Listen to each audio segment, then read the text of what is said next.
mesdames et messieurs, chers élus, mesdames et messieurs aussi de l'assistance, j'espère que vous allez tous bien, parce on est entouré d'un silence de mort. Ce n'est pas une fin, c'est un début. Soyez rassurés sur ça. Donc, évidemment, le moment tant attendu est arrivé. Le nouveau conseil municipal d'Autrode sera installé donc dans quelques instants. Mais avant cela, et très rapidement, et ce sera sans doute ma dernière intervention, je souhaite dire quelques mots qui me tiennent à cœur. Lors de ces élections municipales, Autrode a connu une forte mobilisation de candidats répartis sur 3 listes. C'est assez inédit pour être souligné. Ce sont donc 57 candidats qui se sont présentés au suffrage pour composer le futur conseil municipal. J'aimerais, à ce stade, les remercier, toutes et tous, très sincèrement et très chaleureusement, pour leur engagement. In fine, vous êtes donc ici autour de cette table les 19 élus qui siégeraient durant ce mandat. 15 pour le groupe majoritaire et 4 pour le groupe minoritaire. Vous êtes toutes et tous élus d'Autrode. La campagne et les élections sont désormais terminées et derrière nous. Et le moment de l'apaisement est venu. Le moment de la future organisation aussi, parce que la vie de la commune doit continuer et elle continuera. Dans quelques instants, ou quelques minutes, Autrode aura un nouveau maire et je cesserai à cet instant de l'être. Je souhaite ardemment que vous trouverez le chemin de l'entente pour travailler avec rigueur dans l'intérêt général de nos concitoyens et de notre beau village d'Autrode. Prenez soin de vous également, parce que la route est longue. J'aimerais aussi, et maintenant, vous féliciter tous et vous souhaiter bonne chance. Je vais maintenant déposer mon écharpe, plutôt mon collier, et je vais appeler donc le doyen de l'équipe, qui est donc Patrice Kopp, ici présent, qui va prendre ma place et faire l'appel des élus d'abord, et procéder donc à l'élection du maire. En ma qualité de doyen d'âge du conseil municipal, j'ai l'honneur d'ouvrir la séance d'installation du nouveau conseil municipal suite aux élections municipales des 15 et 22 mars 2026. Conformément à la loi, je vais présider cette séance jusqu'à l'élection du maire. Je vais procéder à l'appel nominatif des conseillers municipaux. Madame Zeller Catherine, Monsieur Davoine Kevin, Madame de Salboc Cordy, Monsieur Evangelista Michel, Madame Legrand Morgane, Monsieur Bachet Sébastien, Madame Abel Veillard Nathalie, Monsieur Kopp Patrice, présent, Madame Muller Sandra, Monsieur Marchand Florent Dominique, Madame Villers Elina, Monsieur Mesmer Kevin, Madame Prieur Sorgela Célia, Monsieur Olivier Benjamin, Madame Epting Delphine, Monsieur Chetzel Guillaume, Madame Selg Angelina, Monsieur Dritch Jérôme, Madame Fuchs Valérie. Madame Elina Villers étant excusée, elle donne pouvoir à Madame Abel Bayard Nathalie. Voilà, je proclame l'installation des nouveaux membres du conseil municipal. Le conseil municipal compte 18 membres présents sur 19. Le quorum étant atteint, le conseil municipal peut valablement délibérer. Nous devons désigner un secrétaire de séance. Traditionnellement, cette fonction revient aux plus jeunes des conseillers municipaux. Monsieur Benjamin Olivier, acceptez-vous d'assurer les fonctions de secrétaire de séance?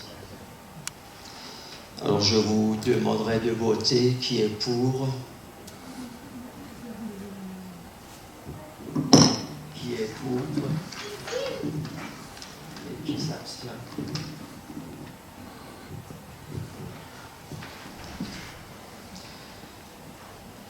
Avant de procéder à l'élection du maire, je vais donner lecture des articles du Code général des collectivités territoriales relatifs à l'élection du maire.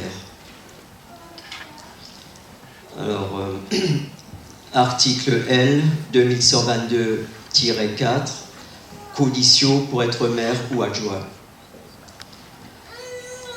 Le conseil municipal élit le maire et les adjoints parmi ses membres au scrutin secret. Nul ne peut être élu maire s'il n'est pas âgé de plus de 18 ans révolus.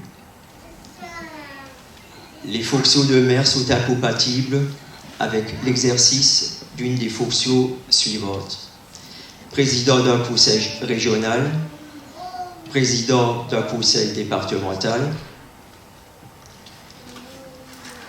Les fonctions de maire sont également incompatibles avec celles de membres de la Commission européenne, membre du directoire de la Banque centrale européenne ou membre du Conseil de la politique monétaire de la Banque de France.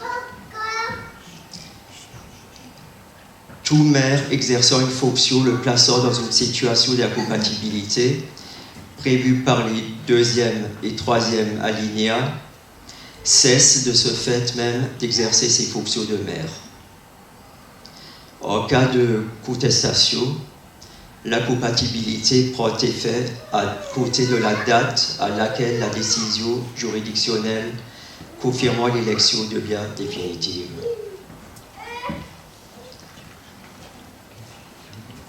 Article L 2122-5, incompatibilité.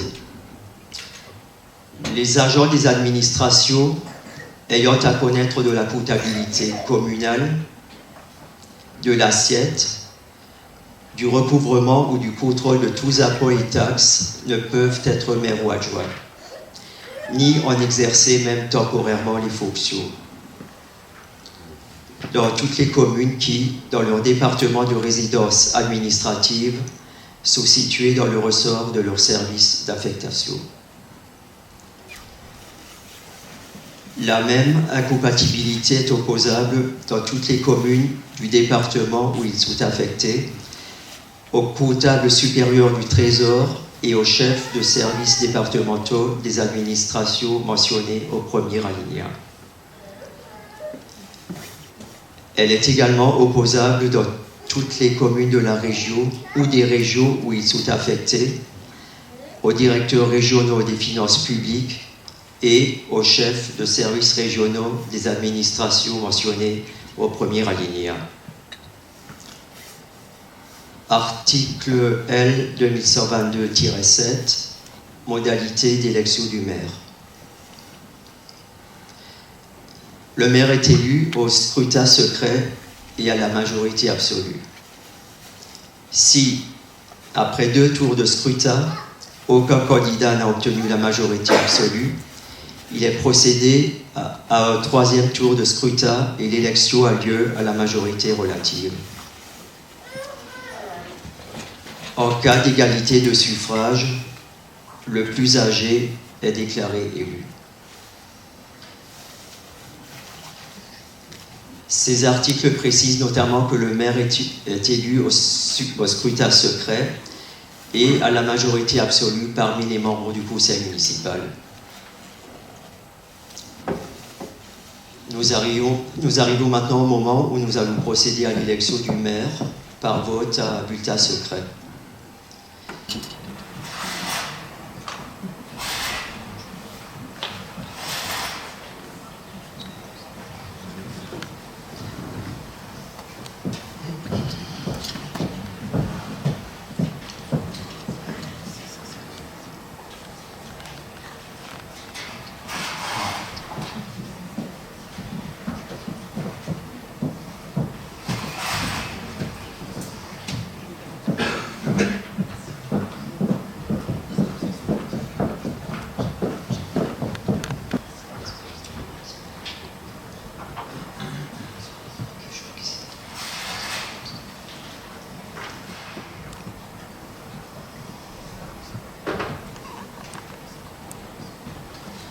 Monsieur Messner Kevin, Madame Prieur Sorgela Célia.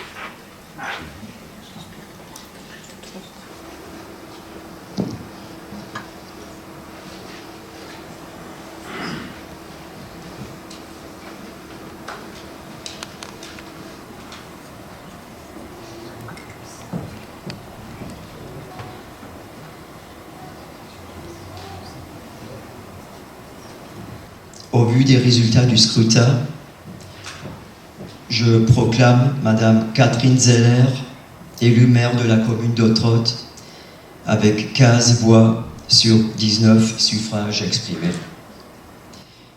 Je l'invite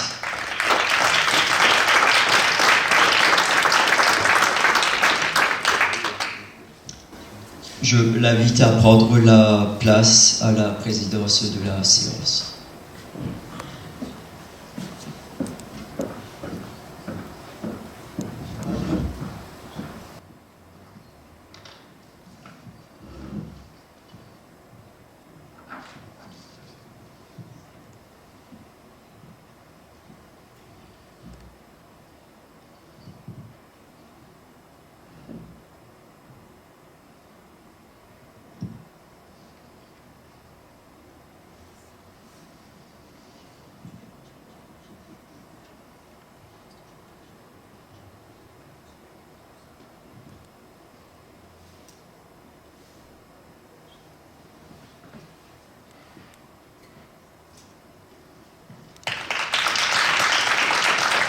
Merci.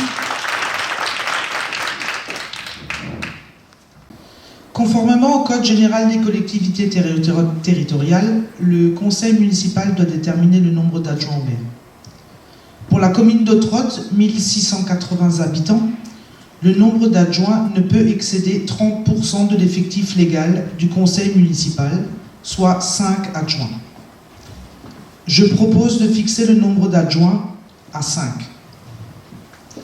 Y a-t-il des observations? Conformément à l'article L. 2122-7-2 du CGCT, les adjoints sont élus au scrutin de liste paritaire à la majorité absolue, sans panachage ni vote préférentiel. Les candidats doivent être présentés sur une liste alternant hommes et femmes. Une liste de candidats aux fonctions d'adjoint est-elle proposée? Je vous en propose une. Premier adjoint, Candy de Salle-Bord. Deuxième adjoint, Kevin Davoine. Troisième adjoint, Nathalie Abel Veillard. Quatrième adjoint, Florent Dominique Marchand. Cinquième adjoint, Sandra Muller. Nous allons procéder au vote à bulletin secret pour l'élection de la liste des adjoints. Je vais donc appeler nominalement les conseillers afin qu'ils passent par l'isoloir et viennent déposer leur bulletin dans l'urne. Donc c'est votre enveloppe jaune.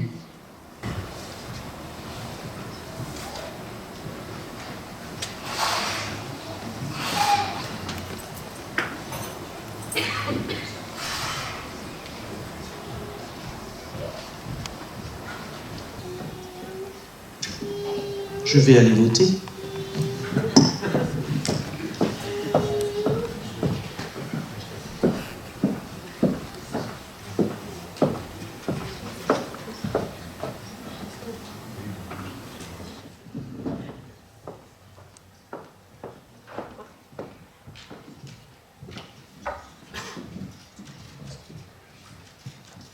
Nombre de votants 19.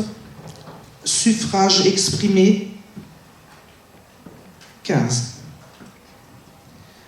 La liste A a obtenu 15 voix. Je programme donc élu adjoint au maire la liste A.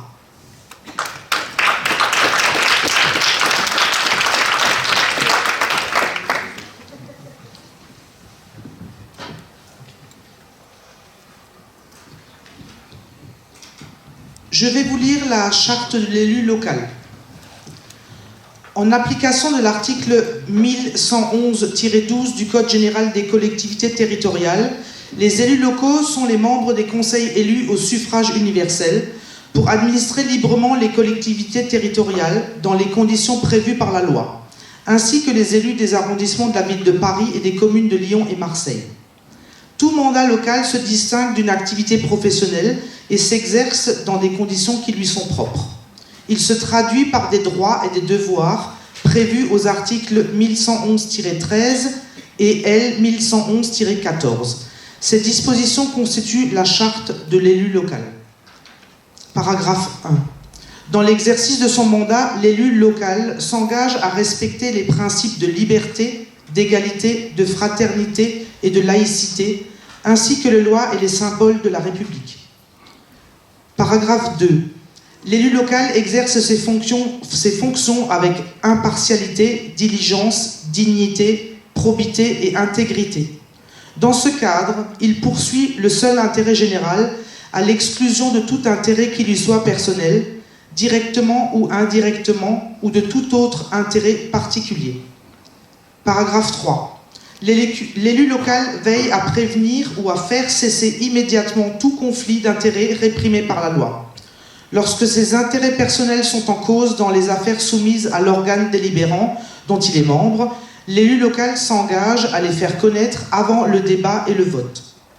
Paragraphe 4. L'élu local s'engage à ne pas utiliser à d'autres fins les ressources et les moyens mis à sa disposition pour l'exercice de son mandat ou de ses fonctions. Paragraphe 5. Dans l'exercice de ses fonctions, l'élu local s'abstient de prendre des mesures lui accordant un avantage personnel ou professionnel. Paragraphe 6. L'élu local participe avec assiduité aux réunions de l'organe délibérant et des instances dans lesquelles il a été désigné. Paragraphe 7. Issu de suffrage universel, l'élu local est et reste responsable de ses actes pour la durée de son mandat devant l'ensemble des citoyens de la collectivité territoriale, à qui il rend compte des actes et des décisions prises dans le cadre de ses fonctions. Paragraphe 8. L'élu local déclare dans un registre tenu par la collectivité territoriale les dons, avantages et invitations d'une valeur qu'il estime supérieure à 150 € dont il a bénéficié en raison de son mandat. Les élus locaux bénéficient, à l'occasion de leurs fonctions, d'une protection organisée par la collectivité territoriale, conformément aux règles fixées par le Code pénal, les lois spéciales et le Code général des collectivités territoriales.